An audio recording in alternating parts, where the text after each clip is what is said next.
Hi, everyone. My name is Shanna Groves. I'm also known as Lip Reading Mom, and this is the Definitely Talking podcast.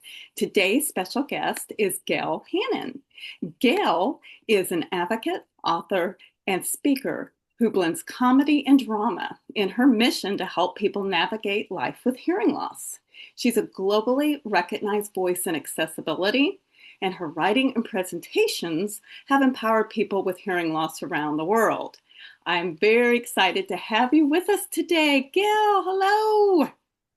And I am so excited to be here. You know, you and I have been connecting for going on 20 years, yet this is the first time that we've actually connected by video, let alone in person. So it's Yes, fantastic to be with you.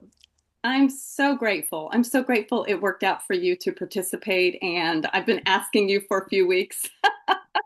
But yes, so this podcast, we are filming it in 2025, but it's actually airing in 2026 in January. So, hello, it's a new year now when you're watching this. And I'm thinking about all of the goals that you and I probably both have, not only for our writing, our speaking, our advocacy, this podcast, but I'd like to actually dig in more into how you got started, and that really comes down to living with a hearing loss or deafness. And you and I both can relate to that. We can both relate to being lip reading moms, having a child when we can't hear typically. And so, Gail, could you share more about your hearing loss story, deaf story, and how you got into the work that you do today? Absolutely. Because it spans decades, I'm going to condense it by saying that I was born with hearing loss, cause unknown, but a lot of the usual suspects, difficult pregnancy, difficult birth, tiny baby, diagnosed at 2.5 with what then was a mild hearing loss and became moderate as a teenager and then progressively worse after that. I didn't have a hearing aid until I was 20. Mm. And the wisdom of the time, we're talking the dark ages, right? Back in the 50s and 60s, they didn't put aids on children with mild hearing loss. So when I left high school, I realized how much I didn't hear, how really hard of hearing I was. Wanted a hearing aid, got one within a month, and that was the start of my journey with technology. And then for the next couple of decades, as my hearing got worse, hearing aids got better, and it was fantastic from that point of view. I didn't know anyone else with hearing loss. No one in my life had hearing loss. Um, and at age 40, a couple of things happened.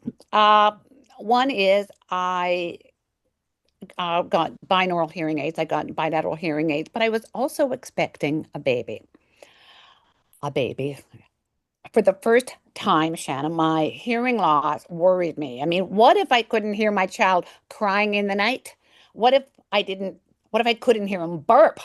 Would he blow up? I didn't have answers to these questions because no one in my life had hearing loss. So for the first time, I reached out for support from other people with hearing loss. Having a baby is life-changing, and the step of reaching out to your peers was almost more so. I attended a conference. I'm Canadian at the Canadian Hard of Hearing Association, and where a mom with a baby in her arms, and we'd arranged to meet, and she sat down with me, and she said, "You can do this." And she just, I'm sure she gave me tips, but what she gave me was confidence and the knowledge that I could do this. And not only that woman, and I left that conference a new person. At that conference, people walking around with big honking hearing aids and exuding a confidence that I had never seen before. And I walked out of that conference with the knowledge that I was with a new power, that I was in charge of my own hearing journey. And that was a big thing for me, not just being told wear a hearing aid or do this. I was in charge. If I wanted life to be better, it was up to me to take those steps. And so my baby did thrive. I'm not sure I ever heard him burp, but I certainly handled the crying in the night thing. And but that aroused a passion in me for hearing loss advocacy. And got involved as a volunteer, and then I started um, advocacy. I started writing, I started presenting. My background was in theater, and so I used a lot of those elements of drama and comedy to express what is my mission, which is to help people understand the life with hearing loss and how the journey can be better. And I got a cochlear implant a few years ago, and all the rest is just it's what I do, and I still do it after 30 years of advocacy. Wow, 30 years. So let's see, Yes. 30 years ago, you were, living with your hearing loss, embracing it, developing these self-advocacy skills, identifying as a person with a hearing loss. However, I know in our previous conversations, Gail, that you had mentioned, you know, labels sometimes just need to go away. We'll have deaf, hard of hearing. Some people say hearing impaired. Some people say deaf with a capital D. Some people say deaf with a lowercase d. Some people say, I'm a person with hearing loss. I am a person who is hard of hearing. With your background in self advocacy as well as your creative background, being in theater, I found it very compelling when I first touched base with you several years ago, how you defied these labels and these stereotypes through your drama, through your comedy, through your speaking, and through your writing. Can you tell me a little bit more about self identification, why that is so important, has become a part of the work that you do? Self-identification and being able to self-identify with no shame and with clarity is really one of the most important steps that we can take. All my life, I had referred to myself as hard of hearing because that the term that was used. And so at the time when my life changed and I became involved, the term hearing impaired had fallen. It was just a taboo. And I was like, oh no, you can't say hearing impaired because that means that we're broken or you consider us lesser than.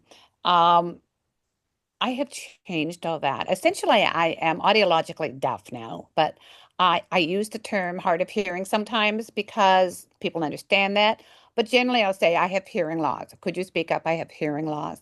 Uh, and lately, I've used the term deaf, but I have long since dropped um, my aversion to people using terms that I didn't feel were correct because I don't believe that anymore.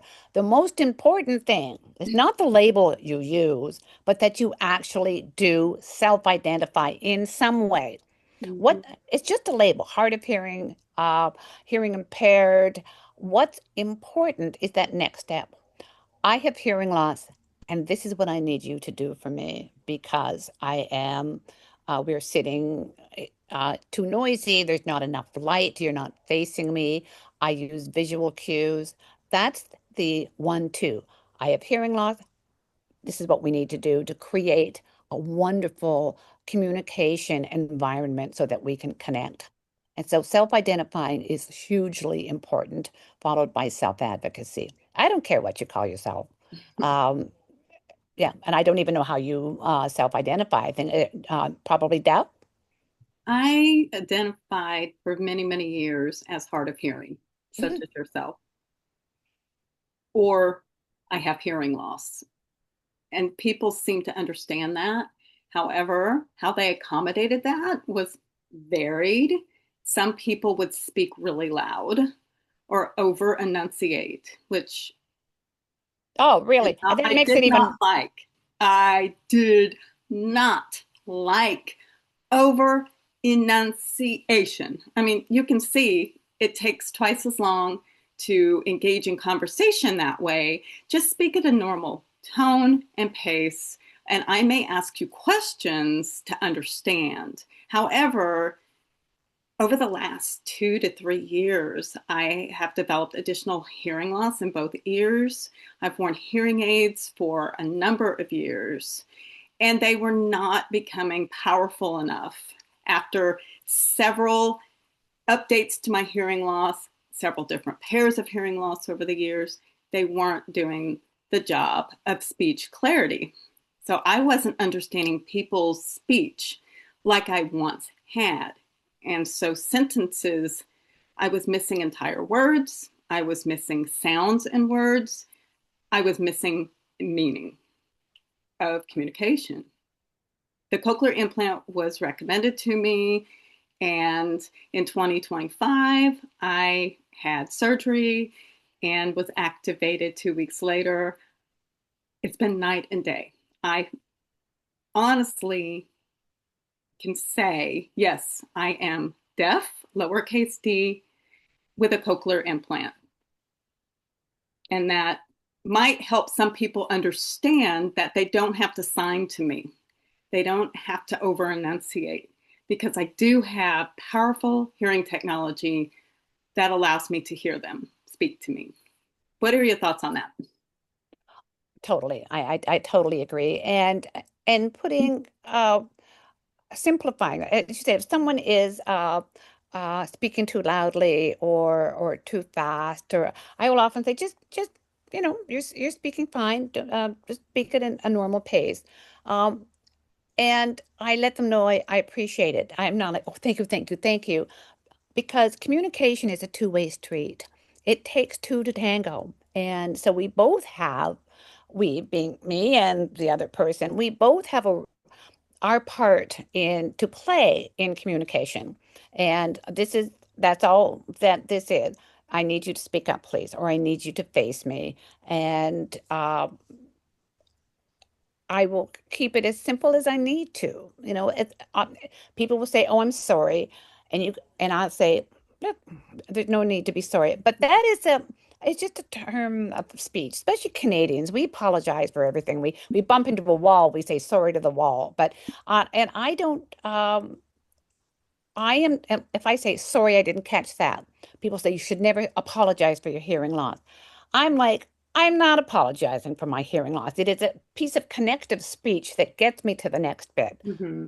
I didn't catch that. So have long since I've dropped um, hanging on to the what we should call ourselves and the politically correct things that we should do from a deaf hearing loss perspective. What's important is communication. And in the book that I wrote with my second book that I wrote with Sherry Eberts, we had found as we were preparing, as we were working out the book, that we had both come to the realization, I had years before, that my goal wasn't to hear better. My goal was to communicate better. Mm. Even with cochlear implant and hearing aid, I'm bimodal, I still miss a lot. I still need visual cues. I still need accommodation. So it's not just the hearing, it's the communication. And that is the important, that's the equation. And I will never, just with technology, hear in the way that, well, I've never heard particularly well, but like a hearing person. Uh, I need all of these other things that contribute to communication, to connection between me and the person or people I'm speaking to. Right. It is about communication. I agree with you, Gail, 100%. You mentioned two books that you have out for our podcast viewers and listeners. Can you please give us the titles of your books and when they came out and where we can find them? Well, I am more than happy to, Shanna. And I'm sitting here. I'm not in my home place. I'm visiting a family, my family. The first book is called The Way I Hear It, which I published in 2015. And so maybe you can add a couple of pictures of them if you're doing any post-production stuff. But The Way I Hear It is more of a memoir slash survival guide that I published, as mentioned, in 2015. A few, and it's actually a very good book. But a few years later, there were a number of books that had come out, mostly memoir type books on living with hearing loss. And I felt that what was missing was the strategies. I wanted to get back to the strategies. So I reached out to Sherry Eberts and we wrote Here and Beyond Live Skillfully with Hearing Loss, and which is, of course, it has our stories in it, but it's also very focused on the strategies that we feel we experienced in our lives. So it's not just the technology, but it's also what we call mind shifts, looking at our hearing loss in a different way, the mental attitude, the acceptance, the doing instead of living in a oh poor me type thing, looking at the positive side, not just the positive side, but um, just looking at our hearing loss in a new way. And then the third aspect that we believe is important, what we call communication game changers, and those are the behaviors what we've been talking about, self-identifying, self-advocacy, not bluffing. I do a lot of work on bluffing because I am one of the world's best bluffers. And but I also know that when we bluff, I call it bluffing the evil twin of self-advocacy. So there's a technology, there's mind shifts and communication game changers that are the focus of our book, Here and Beyond. Yes. And you can buy them anywhere books are sold. My first book is available only online through Amazon or online bookstores, either an ebook or hard copy. But Here and Beyond is available anywhere books are sold, including bookstores and libraries. Well, I can tell you, having read both books, they are fantastic. Those Thank of you you. who are not familiar with the books, listening or watching us, need to check them out. And I know you can also probably find them at your local libraries or request them at your local libraries, but definitely give both of these books a chance. And they offer very different perspectives. And yours, like you said, your first book is The Way I Hear It, is your story, which is very powerful and needs to be out there so people don't feel so isolated with their hearing loss and deafness. And then Here and Beyond, which I must emphasize here is HEAR, is big. I think captioning sometimes will make it HERE. Here and Beyond, I have a copy of it at the foot of my bed, and I refer to it quite a bit. And it's something that I share with other people if they want to know what life is like and how they can best support me as a hard of hearing slash deaf with a lowercase d person. You But know, one those, of the key things, oh, sorry to interrupt, but I was going to say one of the key things that we focus, well, in most books with hearing loss, is the aspect of relationships. And hearing loss reserves its biggest punch on relationships because we're people. And again, we communicate and we connect. Um, so we focus on relationships a lot in Here and Beyond. And we know we've been told by many people that spouses have shared this book, but it's not just with your intimate partner, it's with better understanding of that your other family members and your close friends can get by reading this. And yeah, so relationships is a key thing, and it's always been a focus of what I do.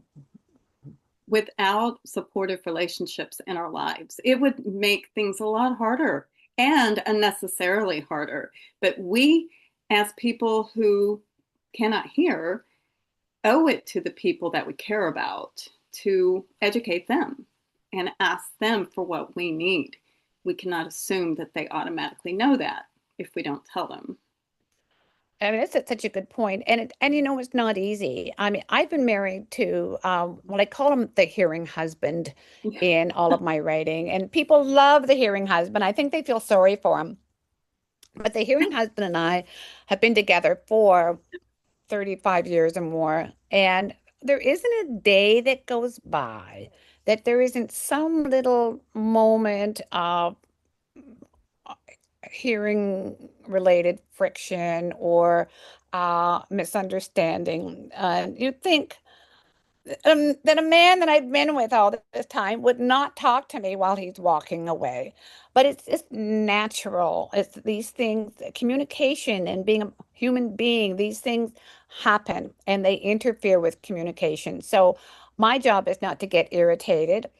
His job is to remember. So sometime to go, sorry, you still don't have a mouth on the back of your head. I can't read your lips. Um, but every day there is something, and they will forget, they being the hearing people.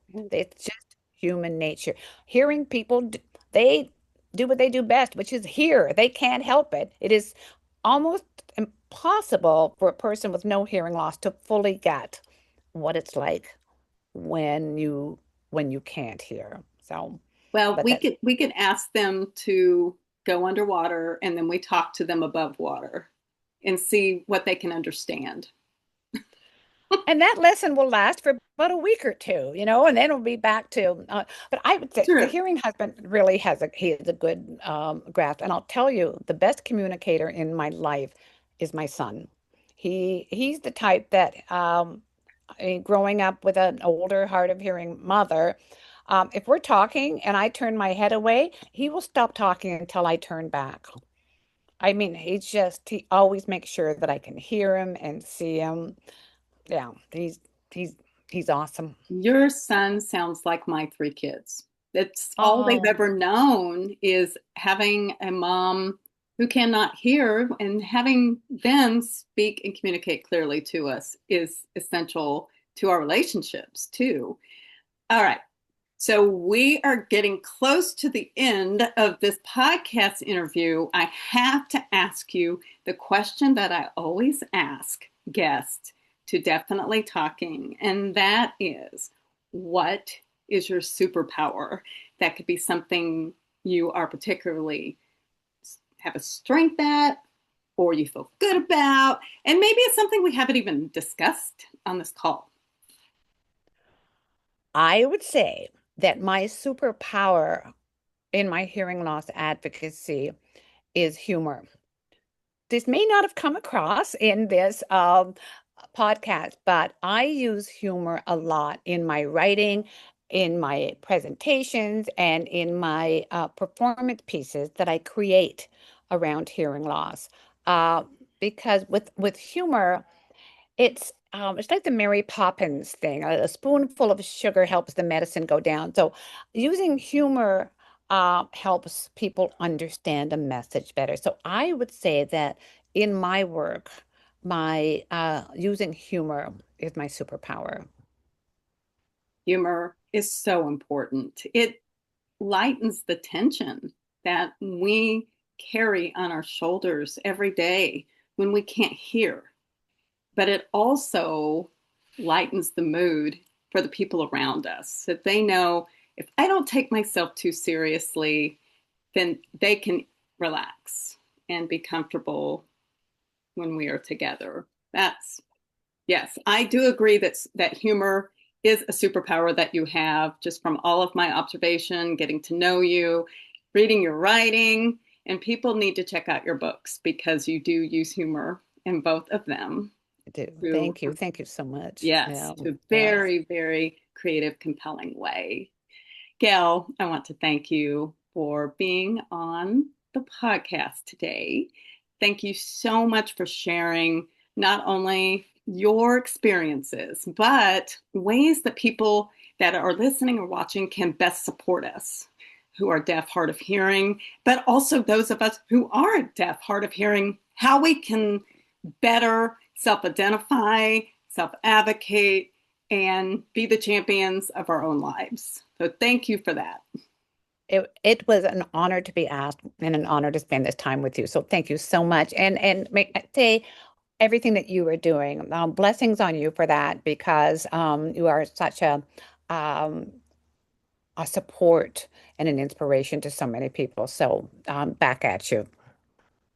Thank you. I forgot to grab my Kleenex. Thank you, Gail. Yeah. Okay. All right. Okay. Oh, thank you. All right, everyone. I that is the end of today's episode of Definitely Talking. We thank you for joining us. We wish you very well. Please tune in to our future episodes. Again, thank you, Gail. Everyone, take care.